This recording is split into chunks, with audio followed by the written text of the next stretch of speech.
Hi everyone. I wanted to do a review of the Freja New York Linnea work tote. I'm a normal consumer. I'm not affiliated with this brand or any way, and this is not a sponsored review, but I have been on the hunt for the perfect work tote for years.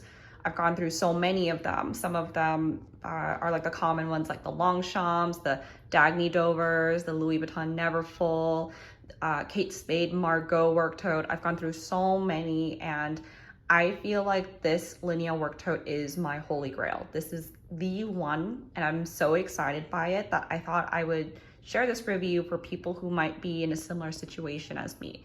So to tell you a little bit more about what I needed from a bag, I work in consulting. I do have to travel with my laptop sometimes.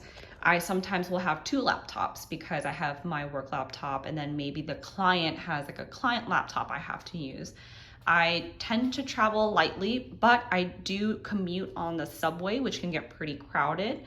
And it involves going up and down stairs. It involves getting in and out of like tight spaces quickly. So it's really important for me to have a durable bag that isn't bulky and doesn't get in the way.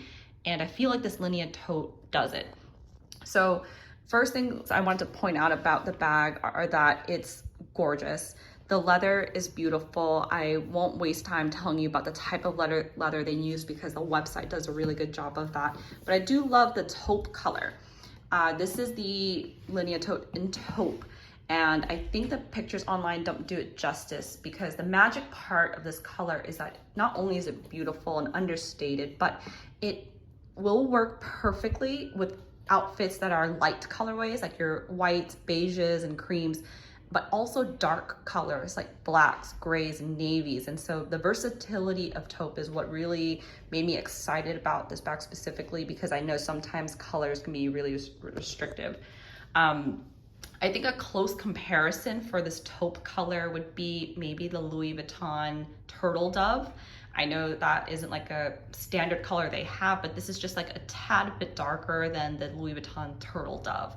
It's the best way I can describe it. I know it's not that helpful, but hopefully that works for some of you. So with that, let's dive into some of the features of the bag itself.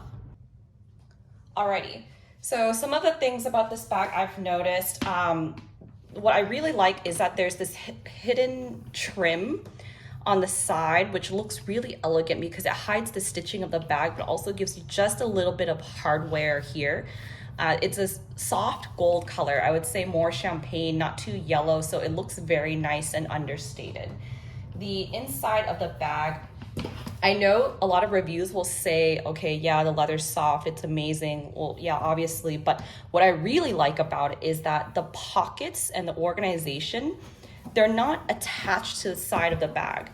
And this is a good thing because when you put a lot of stuff into these pockets and it starts to weigh the sides of the bag down, what can often happen is you get this like rippling effect because it's pulling down the sides of the bag. And this is something I see really commonly in like Daye Dover bags, especially. Anytime I see a Daye Dover signature tote or Allen tote on the street in the wild, they have like this bubbling on the sides. And so what Freja did is they separated the pockets from the actual structure of the bag itself. And I think that was a really smart move because now the outside will stay nice and smooth and straight, regardless of what you have in the pockets. So that was one thing I wanted to point out. The next thing I wanted to point out is that the interior divider here in the middle, it's not attached at the bottom. So you can kind of see my fingers reaching through. And I kind of like this because what it allows you to do is have some flex, right? Like in the spaces on the sides. If you needed to carry a pair of shoes or something, you have some room to play and shift this around to accommodate larger items as you need. So that was another thing I really liked. Next thing I wanted to talk about was the size of the laptop you could fit in this bag. So on the website, it says that you could fit 13 to 14 inch laptops. I find that those don't tend to be super accurate. I think you can actually fit laptops a lot bigger than what some brands advertise. So this is my work laptop. It's very wide. It's actually, I would say 15 inches diagonally. And so let me measure this out for you. because I was so excited to find that it perfectly fits my bag, in my bag. So this is, the width of this bag is about a little over a foot, maybe 12.5 inches. So that's how wide it is. The diagonal measurement is actually closer to 15. So, yep, sorry, excuse my measuring tape, 15 inches, all right? So much bigger than what they say could fit in the bag, yet here we go. As you'll see, it slides right in. There is no resistance at all. It fits perfectly. There's even still room on the sides. It's not, there, see, there's my finger against the side of the bag. My finger again on this side of the bag. So you can see it's not a tight squeeze. And when I pull the bag out, it's not catching, right? You can see like it's not like I forced this larger laptop to fit in. It can fit a 15-inch laptop. So that was something I wanted to advertise. And I also wanted to like point out the measurements of my laptops, because I know not everyone has a MacBook, and I feel like bags these days only advertise size, assuming you have a MacBook. So that's really cool.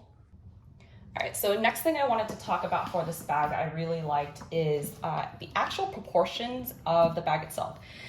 You can see from the bottom here, it's got some gold feet, which I love. The bottom is more structured. It has a hard base that is built into the bag so that it really holds its shape well. It's not gonna like spill out the bottom and kind of have like that dip effect from when you overfill a bag.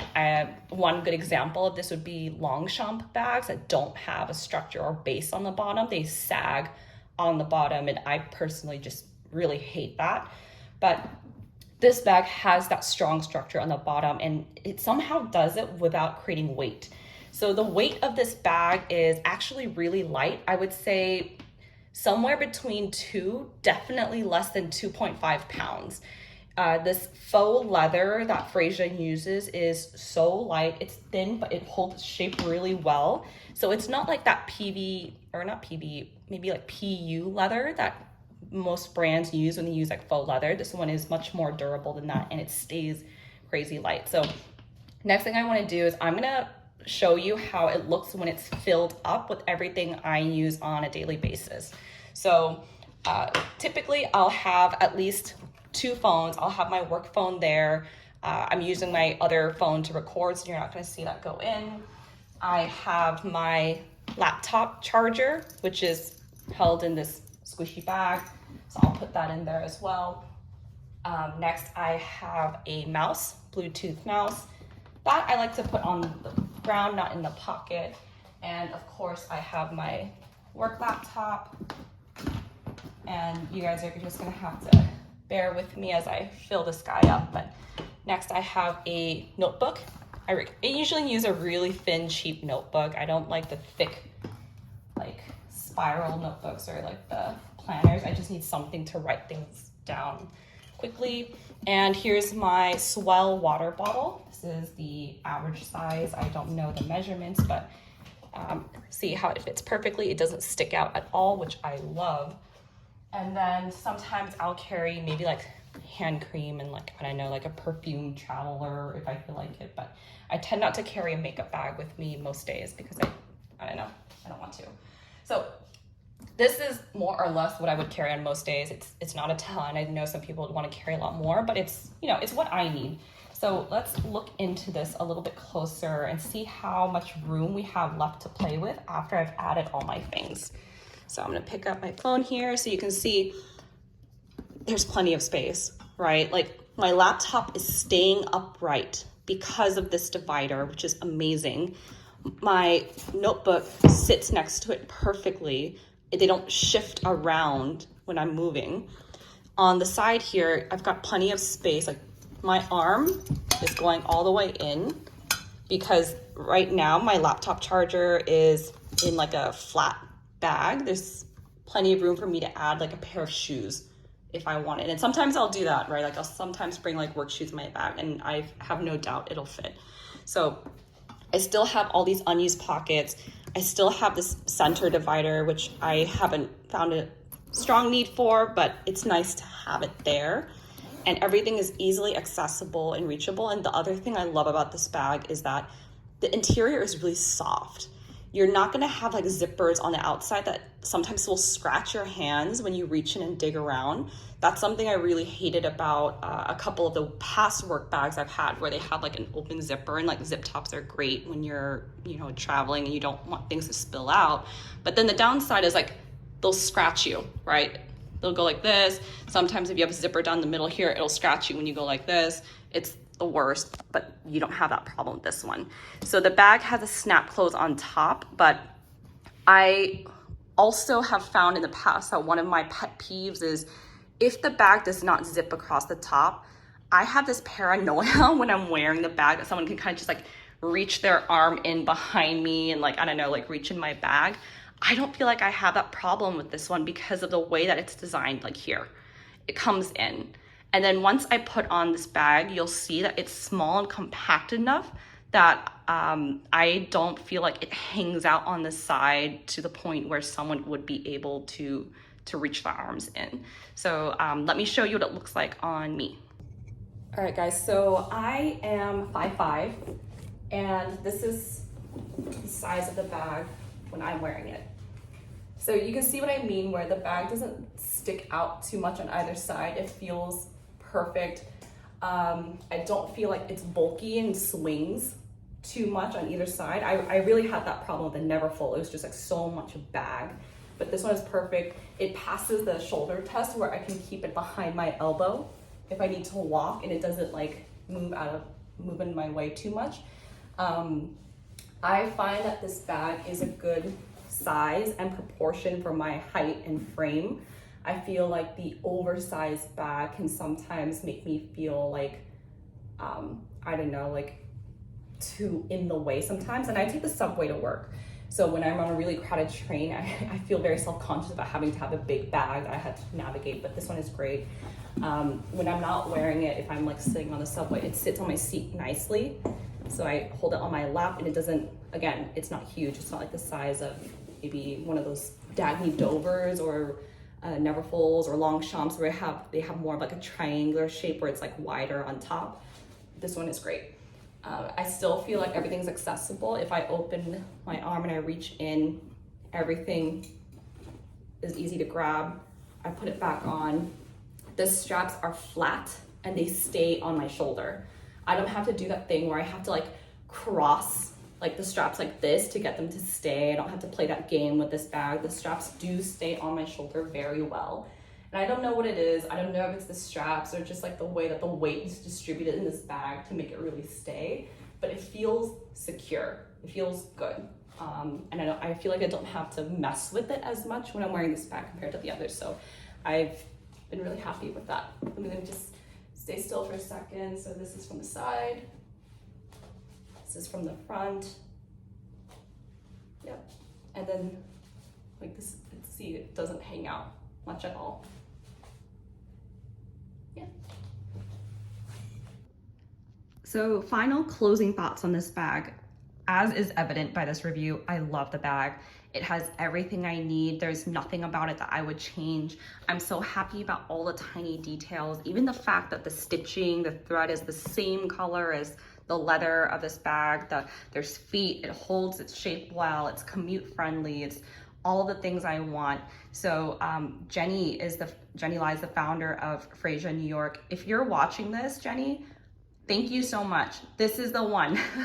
From someone who's been working and experimenting with so many bags and like throwing money out the window for subpar quality or construction, I'm so thrilled with this bag. I think the price is very reasonable as, again, a consumer using my own money, paying full price. I'm not affiliated with the brand, and this is not a sponsored review or anything.